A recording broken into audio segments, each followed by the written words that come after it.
Laura Rutledge was at SEC Media Days and said that she mentioned that Tennessee was noticeably confident when they showed up to the event.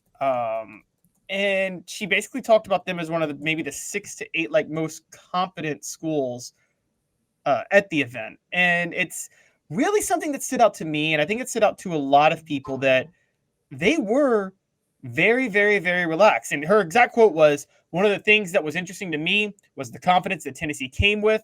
I think they're a team that could be one of the 6 or 8 that we talk about potentially contending. But Josh Heupel wasn't backing down at all. They're unproven at quarterback, but talented. I just think, and here's the big thing she said, I just think there's a lot we could be overlooking. And he made me feel I was buying what he was selling. So I would say probably Tennessee stepped up a little bit in my eyes this week. Hey now. I got that same feeling. Did you hear Hank Kingsley there? I heard Hank Kingsley there. Right. And Hank, okay. I love that. I had that same feeling. There was a quiet confidence, and you went into that thinking it's a publicity thing with having Nico and James Pierce there. That's what we wanted. But that's not what happened. But the guys that showed up were confident and weren't going to say anything stupid. And I was very impressed. I thought there was a quiet confidence among this group. Now, nobody ever comes away from SEC Media Days saying those guys are just ready to lose. But I will say this. Billy Napier looked like he was a bit of a deer in headlights as he went through all that and was ready to face questions about his future. So you can have a different feel. I don't think you come away from SEC Media Days with a bad feel where somebody says, oh, man, they were so bad at SEC Media Days, they're going to be losers. But I think you come away with a good feel. I'll give you a weird, for instance. I knew when Hal Mummy brought Jared Lorenzen, rest his soul, that he was going to be very good.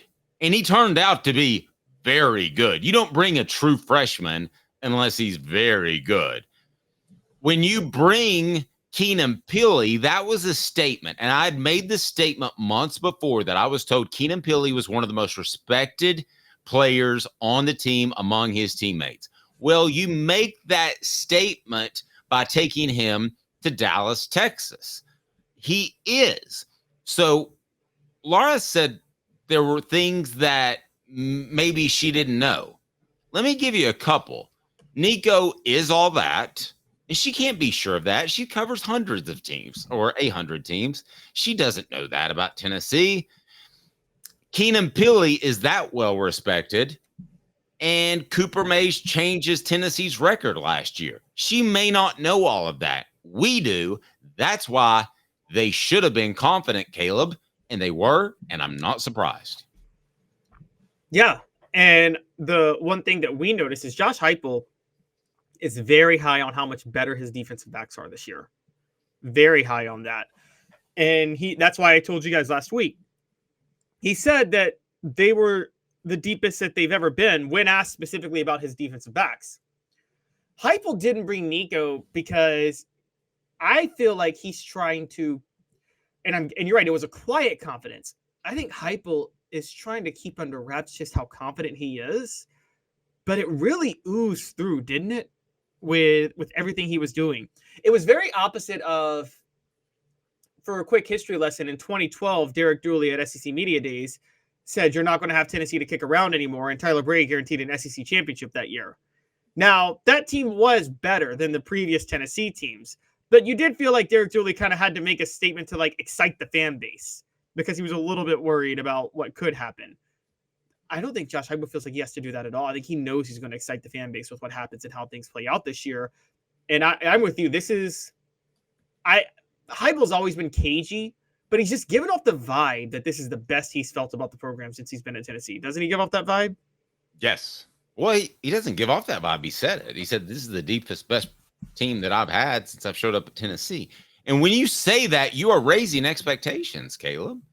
And he's not afraid to do that. And he's typically a guy that plays it pretty close to the vest. So the poll question is, I thought Rodney Garner ran away with that. I'm not incredibly surprised. 66% of the vote, 22% goes to Tim Bakes, Tennessee's defensive coordinator.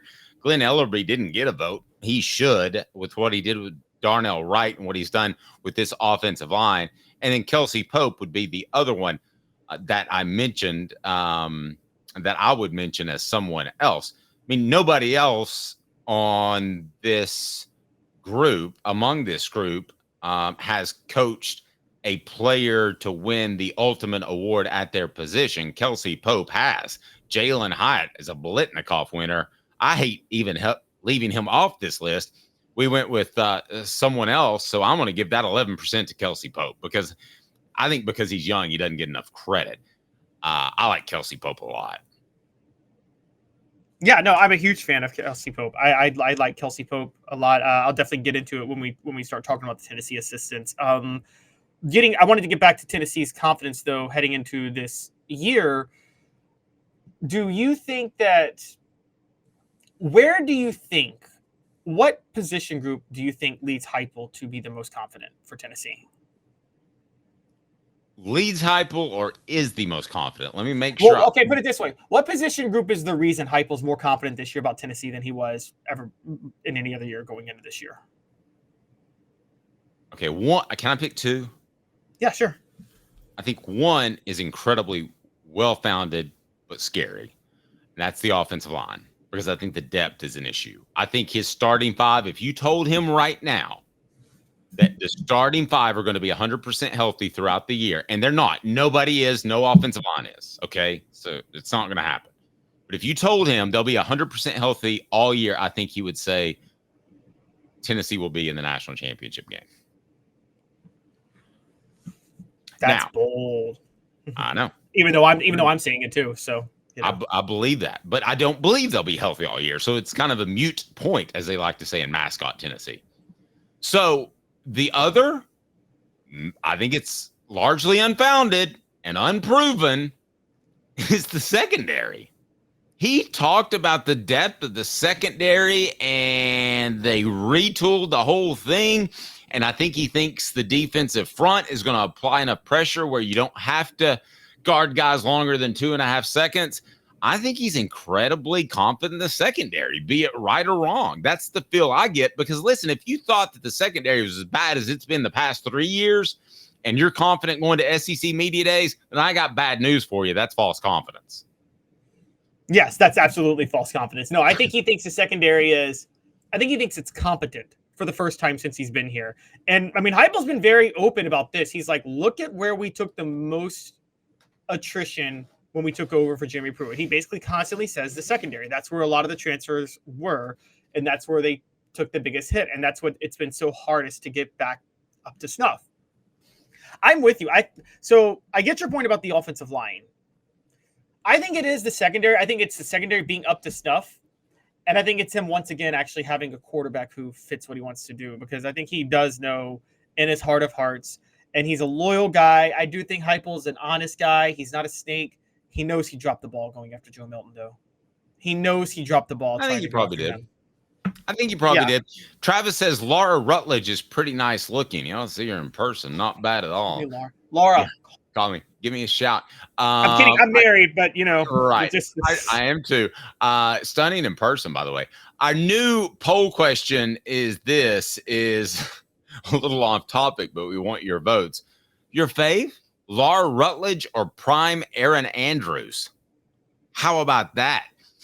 Let me ask you this. How much of the confidence comes from the fact that Tennessee's players believe what I believe, that Nico will be an improvement over Joe Milton at quarterback? Even though it's the first year as a starter, this all revolves around the quarterback. If the engine ain't running, this car's not going. And it wasn't running at times last year. So you asked me for the position, I would have to say it's also the maturity. You know that Nico's going to make some mistakes, like Chris Fowler saying his name, which we think may be AI, either way. But I believe that they know he can keep the ship going in the right direction and even speed it up a little bit towards a potential championship. So I think if they had, oh goodness, who's the backup quarterback? Not Merklinger, the other kid. I'm sorry. Gaston Moore? Yeah, Gaston Moore. If they only had Gaston Moore and Gaston Moore was running out there being a starter, I don't think they would have nearly as much confidence. Nearly as much. No offense to Gaston. I think that's fair. I mean, Nico's a huge part of this. That's why I said Nico versus, Nico, and we both agree on the secondary. I agree with you. I think the confidence in Nico outweighs the confidence in the offensive line because, again, I've said this before. I'll say it again. I'm going to repeat it until you guys see it regularly. Nico was created in a lab for Josh Heupel's system. And, that you don't always get it is very rare when a coach who runs a specific, unique system finds a quarterback designed in a lab to run it. And the only ones I've always said are Tommy Frazier was created in a lab to run the triple option for Tom Osborne. Tim Tebow was created in a lab to run Urban Meyer's spread offense. Cam Newton was created in a lab to run Gus Malzahn's offense. And Johnny Manziel was created in a lab to run Kevin Sumlin and Cliff Kingsbury's air raid. Nico was created. Now, to be fair, you disagree. Some people say Danny Wolford was created in a lab to run Steve Spurrier's offense. I know you feel that anybody could have run that offense. Well, I think with Werfel, it's the guts. You got to be willing just to get smacked around a lot. And if you're willing to, that is a trait, but it's not a unique trait. Right. When I was 19, I could throw the football as far as Danny Werfel. Come on. It's not, there was nothing special going on there. That his 45-yard passes were moon balls, chucking it as hard as he could, just leaning into it to get it to go 45 yards. Yes, Laura is a babe. Chris Fowler and EA Sports are on record lying. What? Okay, no, I meant to go to that. If Milton played in the bowl game, what would have been the outcome? The outcome would have been pretty similar. Tennessee was a lot better than Iowa. I think Joe Milton would have been fine. It would have, the one biggest change is all the excitement about this season. I think it would have taken some of it away. No, absolutely it would have. Do you think if Milton had played, though, did you get the vibe when Milton started last year that he kind of got frustrated when the home run wasn't there because Hendon Hooker had all those home run balls the year before and he kept trying to get that one for him in quite a few plays? And I feel like the Iowa game, he would have gone for that. Nico never went for that in Iowa. He said, okay, you guys want to play this 4-2-5 bear coverage? I will pick a freshman, a true freshman said, I will pick you apart underneath the whole way down the field then.